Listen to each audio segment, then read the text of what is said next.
The apparent incompatibility of the law of propagation of light with the principle of relativity. There is hardly a simpler law in physics than that according to which light is propagated in empty space.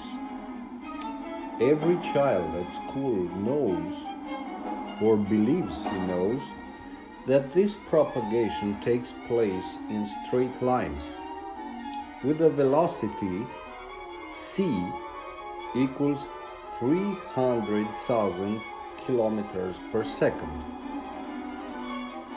At all events, we know with great exactness that this velocity is the same for all colors of light. Because if this were not the case, the minimum of emission would not be observed simultaneously for different colors during the eclipse of a fixed star by its dark neighbor. By means of similar considerations based on observations of double stars, the Dutch astronomer De Sitter was also able to show that the velocity of propagation of light cannot depend on the velocity of motion of the body emitting the light. The assumption that this velocity of propagation is dependent on the direction in space is in itself improbable. In short, let us assume that the simple law of the constancy of the velocity of light, c, in vacuum, is justifiably believed by the child at school. Who would imagine that this simple law has plunged the conscientiously thoughtful physicist into the greatest intellectual difficulties? Let us consider how these difficulties arise. Of course, we must refer the process of the propagation of light, and indeed every other process, to a rigid reference body, a coordinate system. As such a system, let us again choose our embankment. We shall imagine the air above it to have been removed. If a ray of light be sent along the embankment, we see from the above that the tip of the ray will be transmitted with the velocity c relative to the embankment. Now, let us suppose that our railway carriage is again traveling along the railway lines with the velocity v, and that its direction is the same as that of the ray of light, but its velocity, of course, much less. Let us inquire about the velocity of propagation of the ray of light relative to the carriage. It is obvious that we can here apply the consideration of the previous section, since the ray of light plays the part of the man walking along relatively to the carriage. The velocity w, uppercase, of the man relative to the embankment is here replaced by the velocity of light relative to the embankment. W, lowercase, is the required velocity of light with respect to the carriage, and we have W equals c minus v. The velocity of propagation of a ray of light relative to the carriage thus comes out smaller than c. But this result comes into conflict with the principle of relativity set forth in section 5. For, like every other general law of nature, the law of the transmission of light in vacuum must, according to the principle of relativity, be the same for the railway carriage as reference body as when the rails are the body of reference. But, from our above consideration, this would appear to be impossible. If every ray of light is propagated relative to the embankment with the velocity c, then, for this reason, it would appear that another law of propagation of light must necessarily hold with respect to the carriage, a result contradictory to the principle of relativity. In view of this dilemma, there appears to be nothing else for it than to abandon either the principle of relativity or the simple law of the propagation of light in vacuum.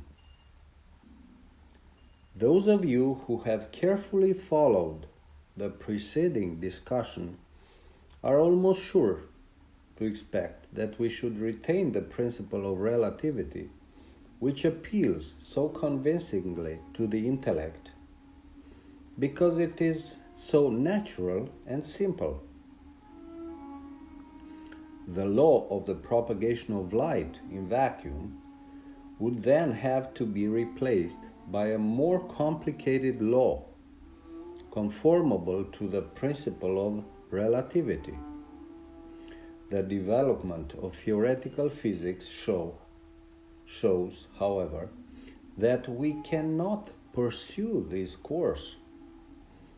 The epoch-making theoretical investigations of H.A. Lorentz on the electrodynamical and optical phenomena connected with moving bodies show that experience in this domain leads conclusively to a theory of electromagnetic phenomena of which the law of the constancy of the velocity of light in vacuum is a necessary consequence. Prominent theoretical physicists were therefore more inclined to reject the principle of relativity, in spite of the fact that no empirical data had been found which were contradictory to this principle. At this juncture, the theory of relativity entered the arena. As a result of an analysis of the physical conceptions of time and space, it became evident that, in reality, there is not the least incompatibility between the principle of relativity and the law of propagation of light, and that by systematically holding fast to both these laws, a logically rigid theory could be arrived at. This theory has been called the special theory of relativity, to distinguish it from the extended theory with which we shall deal later. In the following pages, we shall present the fundamental ideas of the special theory of relativity.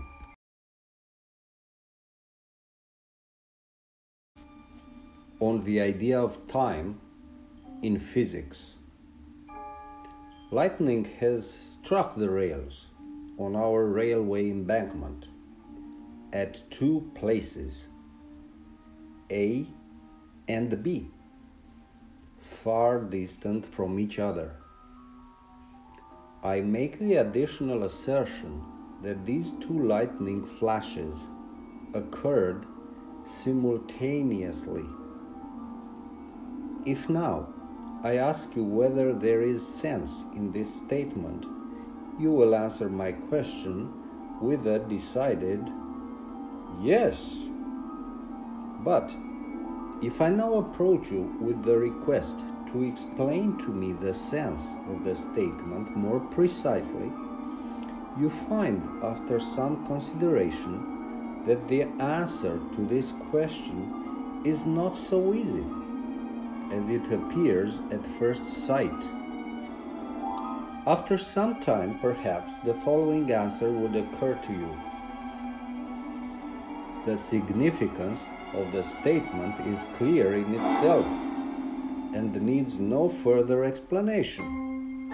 Of course, it would require some consideration if I were to be commissioned to determine by observations whether in the actual case the two events took place simultaneously or not. I cannot be satisfied with this answer for the following reason.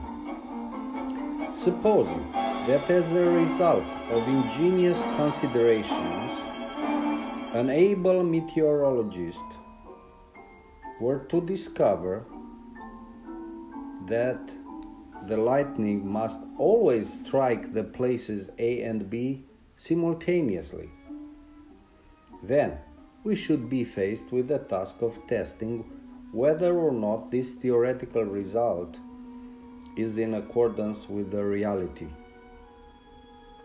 We encounter the same difficulty with all physical statements in which the conception simultaneous plays a part. The concept does not exist for the physicist until he has the possibility of discovering whether or not it is fulfilled in an actual case. We thus require a definition of simultaneity such that this definition supplies us with a method by means of which, in the present case, he can decide by experiment whether or not both the lightning strokes occurred simultaneously. As long as this requirement is not satisfied, I allow myself to be deceived as a physicist. And of course, the same applies if I am not a physicist. When I imagine that I am able to attach a meaning to the statement of simultaneity, I would ask the reader not to proceed further until he is fully convinced on this point. After thinking the matter over for some time, you then offer the following suggestion with which to test simultaneity. By measuring along the rails the connecting line AB should be measured up and an observer placed at the midpoint M of the distance AB. This observer should be supplied with an arrangement of two mirrors inclined at 90 degrees, which allows him visually to observe both places A and B at the same time. If the observer perceives the two flashes of lightning at the same time, then they are simultaneous. I am very pleased with this suggestion, but for all that, I cannot regard the matter as quite settled, because I feel constrained to raise the following objection. Your definition would certainly be right if I only knew that the light by means of which the observer at M perceives the lightning flashes travels along the length AM with the same velocity as along the line BM. But an examination of this supposition would only be possible if we already had at our disposal the means of measuring time. It would thus appear as though we were moving here in a logical circle. After further consideration, you cast a somewhat disdainful glance at me, and rightly so, and then you declare, I maintain my previous definition nevertheless, because in reality it assumes absolutely nothing about light. There is only one demand to be made of the definition of simultaneity, namely, that in every real case it must supply us with an empirical decision as to whether or not the conception that has to be defined is fulfilled. That my definition satisfies this demand is indisputable.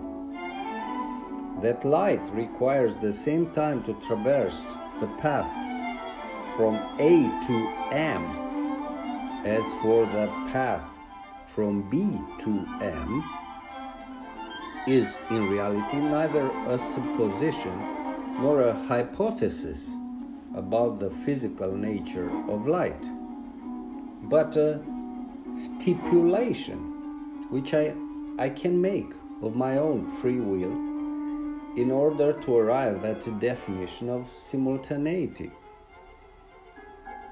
It is clear that this definition can be used to give an exact meaning not only to two events, but to as many events as we care to choose, and independently of the positions of the scenes of the events with respect to the body of reference.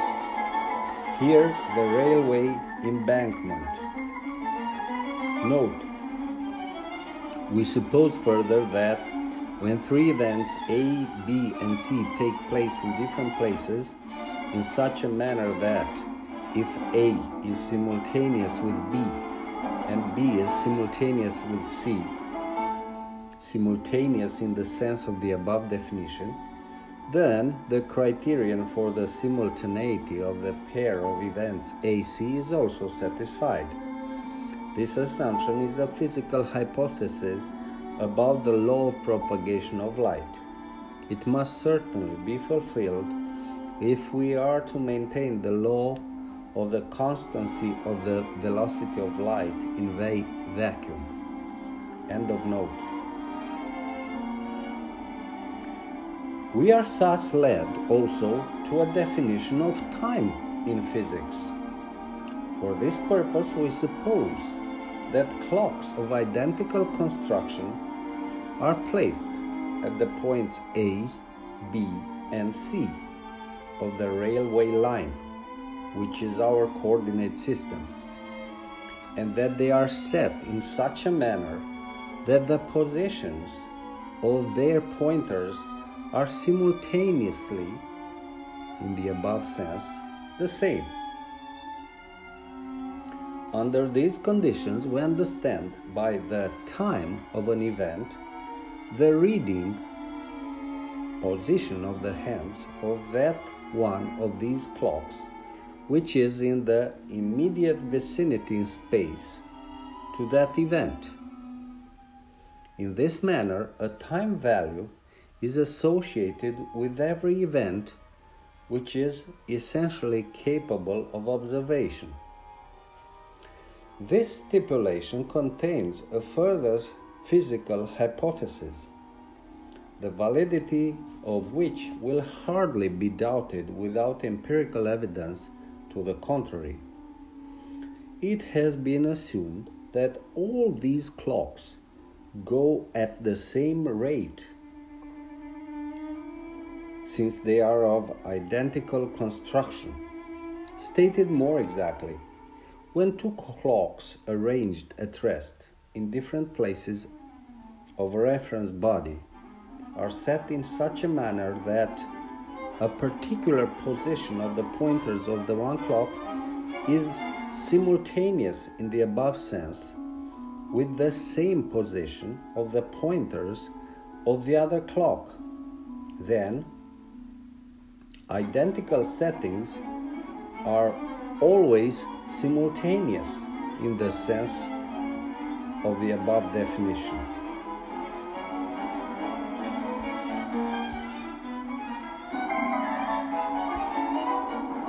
The relativity of simultaneity.